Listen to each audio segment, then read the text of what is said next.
The budget projects an average deficit of $1.6 trillion per year over the next decade. National debt is insane. It's at $34.5 trillion. All the areas that we need to cut, we can't even have a conversation about, so they'll never get cut and they'll keep growing. I think that we probably need to figure out what the alternatives are.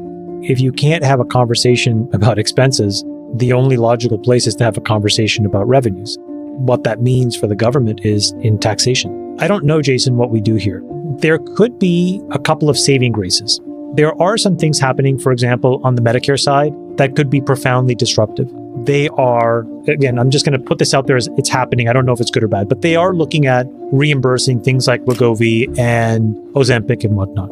If you look at the underlying costs of those kinds of chronic diseases, diabetes, heart disease, etc., and you put a large swath of the American population on those drugs, the reimbursement value of those drugs versus the cost of actually the chronic care management would save you many hundreds of billions of dollars a year. That's something. Second is on the defense side, there's a large portion of that budget that's migrating away from traditional tactical warfare to things that are unmanned vehicles and cyber and whatnot. That could save $200 or $300 billion there. So there are places where you could save $500 billion to $1 trillion, but I think it's going to be an almost impossible conversation, and it'll happen by accident. So then the only forced conversation that I think we are going to have as a society is around taxation. And that's really bad for, a lot of people that don't believe that's the path to generating growth. One of the challenges is that there are well-researched economic studies that show that when a government tries to increase the taxation level north of 20% of GDP of that economy, that you actually see GDP growth go negative. There's a certain natural equilibrium on which you can tax the system. Beyond that level, investment dollars go down and growth begins to shrink. And that's what triggers the spiraling problem, because then the government spending needs to go up to continue to grow and support growth in the economy. And it creates this inevitable spiraling. There's a Fred chart showing percent of GDP that's federal tax receipts and then percent of GDP that's spending. And then the gap is your deficit.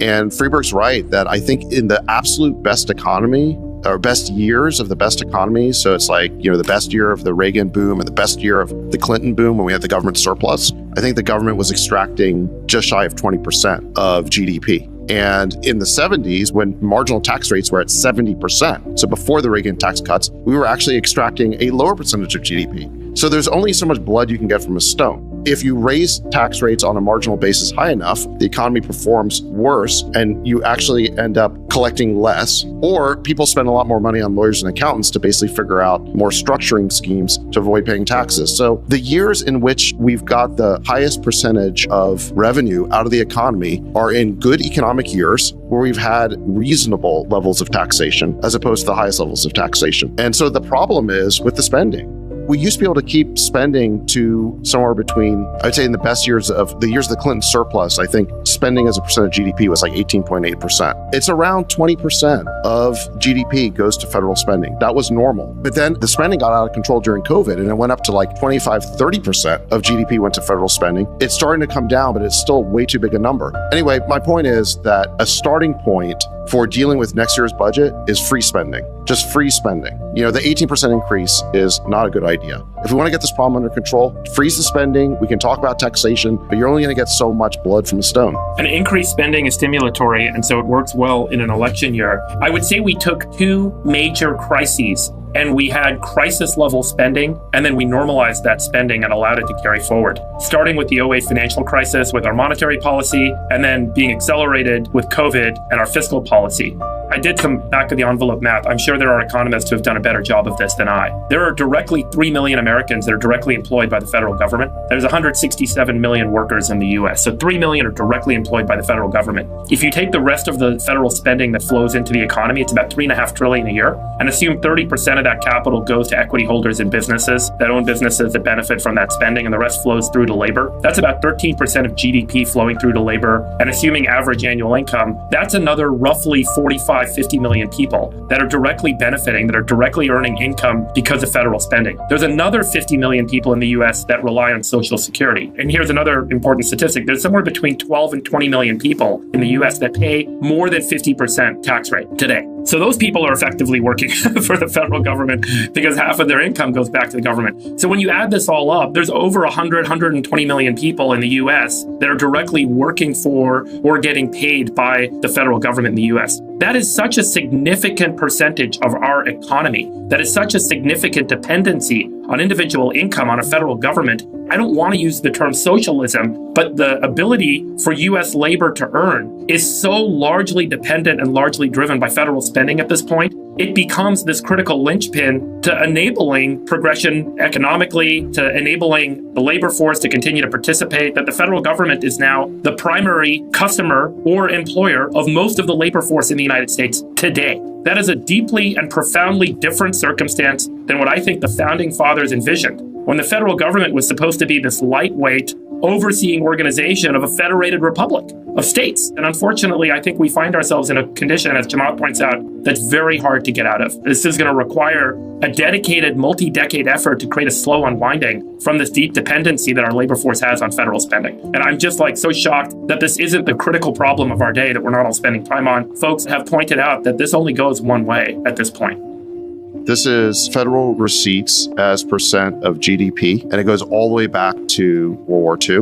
We've never gone above 20%. Look at that. And we've had tax rates as high as 90%. I'm saying top marginal tax rates as high as 90%, I think, after World War II, because we're trying to get out of the deficit that was created by the war spending. You can't get above 20. Yeah, exactly. The economy shrinks. No, but hold on. I gave you this OECD report. It says that since 2000, we've been in the mid-20s, and the OECD average is 34 in terms of tax to GDP. Tax to GDP, this includes state and local then? Probably, yeah. Yeah, I just showed federal. I think this probably includes state and local, which, by the way, is a whole nother ballywag, because I didn't include those numbers in my employment statistics. The U.S. Bureau of Labor Statistics estimates that about 20.2 million Americans are employed by local and state governments, directly employed by local and state governments.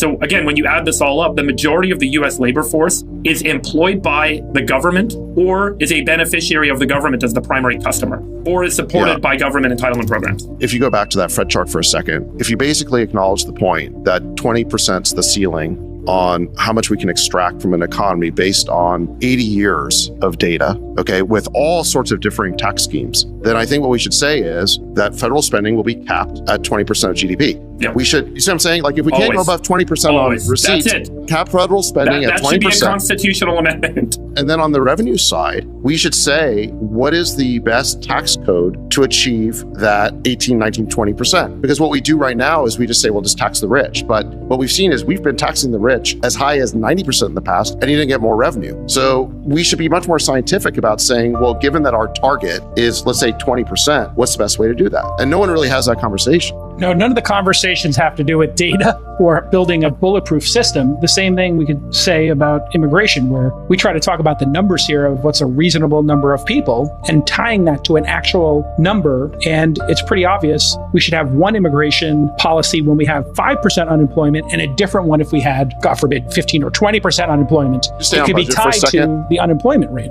The fundamental structural problem I'm highlighting is that we've created an economy that is so deeply dependent on federal spending, that the federal spending levels are what support so many employed and so many companies in the U.S. You're answering your own question. That's why I can't stop. Right. I don't think the real economy that creates all the innovation and all the value and all the good paying jobs, I think that is separate from what the government does. That's the deflationary economy. That's the true market-based deflationary economy. The problem is, once we've layered in all of these layers of dependency from federal dollars flowing into businesses or into people's pockets, it's very difficult to back out of that. I don't call that dependency. I call that special interests. I think there's a lot of special interests who are basically looting the federal government and taking all this money, and then they turn around and use some of it to donate back to the politicians and lobby for more spending. So what you're calling dependency is really more special interests, meaning that I don't think we need to have this level of spending in order to have a successful economy. I think it makes our economy less successful. It's still stimulatory because, Zach, remember Mitch McConnell, when they were talking about supporting Ukraine, his primary argument, as you remember, was that all of these dollars are going to go into defense contractors' pockets, which is going to go to employees' pockets, which is going to stimulate our economy. That's the fundamental thinking. But that doesn't create value. I know, but that's the thinking behind it, right? I mean, that's the political system. Okay, let me just walk through this real quick. If the government prints a bunch of money and hands it to people as stimmy checks, we all understand that creates no economic value. It just creates inflation. Okay, now, if the government does the same thing, but instead of a stimmy check, pays people to dig holes and fill them back up, that's the exact same thing. No economic value, just inflation. Now, let's say the government pays people to create bombs that create holes in other countries. Exact same thing. No economic value for the country. It just creates inflation here.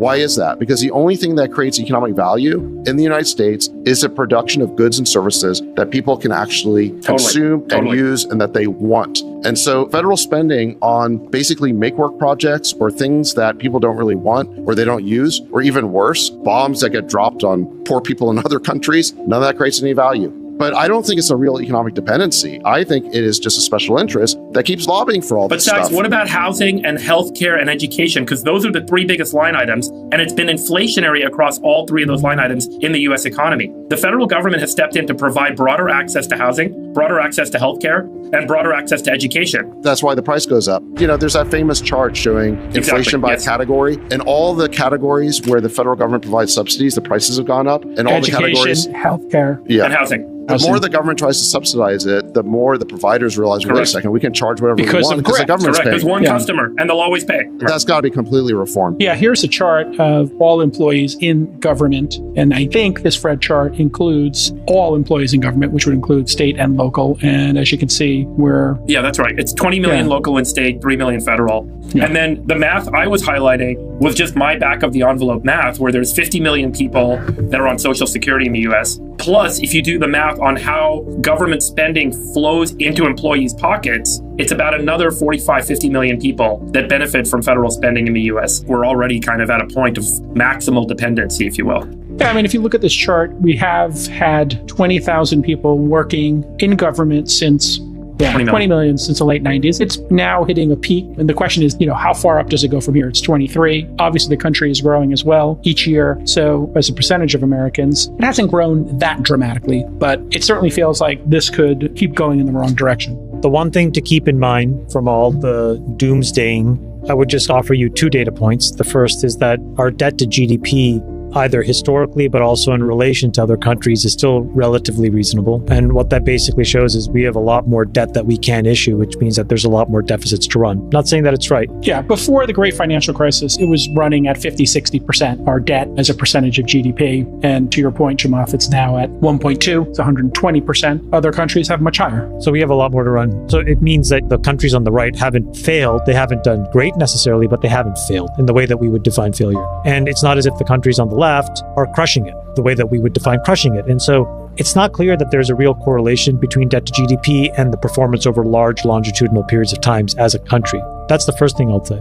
The second thing is, if you actually look at all of these countries, the thing to keep in mind is where our population's growing and shrinking. Because at a very basic level, you mentioned this earlier, but when countries are shrinking, there's no fundamental ability to grow GDP. And you're just debating how much it shrinks. And the interesting thing about the United States is we are the only Western country that is forecasted to grow at reasonable rates above our replacement population.